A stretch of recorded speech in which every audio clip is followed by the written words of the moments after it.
Mystic Reader's Reviews. Machiavelli, the Prince. Within these lice I draw brain mould. He plays in tavern games of crick-track, whilst in the warm company of a landlord, quarrelling on who won the last bet.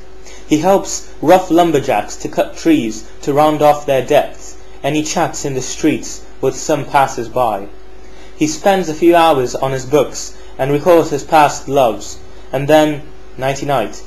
Meanwhile, Italy goes in a profound recession, contended between France and Spain, while the temporal church neglects this opportunity, forgetting its evangelical commitments. It had chased him away and removed him from any political office, suspecting him of conspiracy, then imprisoned and tortured him. It was 1532, a handful of centuries ago. But who was the man who fought in the pub full of revenge?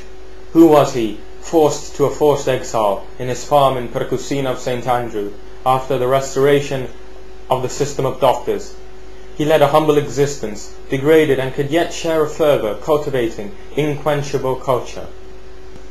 He was the great, the fearless, the timeless Niccolò Machiavelli, struggling with the new policy of science based on discovery, based on laws which always regulate but are always masked, a science which continues to buzz even today.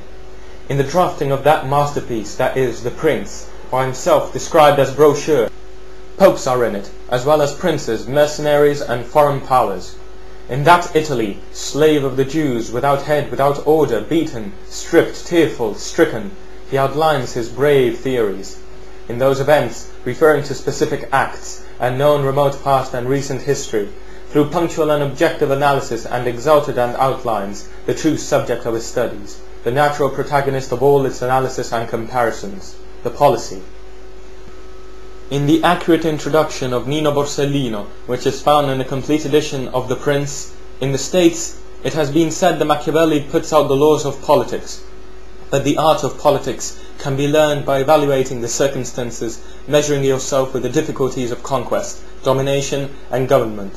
And again, The Prince is not a brochure for political partisans. It is a book for free readers, willing to confront alone with his sometimes very uncomfortable truth.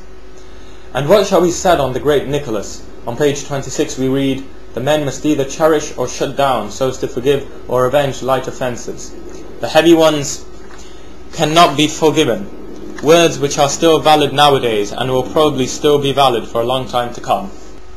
Machiavelli died in poverty in 1527, just in time to see the sentences which were cast as threatening, thickening clouds against his extraordinary brochure. €0.50 for 100 pages. Amazing! Here's what we paid The Prince in the extraordinary Newton series headed by G.A. Cibotto. The weekly publication carries the date of July 29, 1995. James Coulter by Mystic Reader.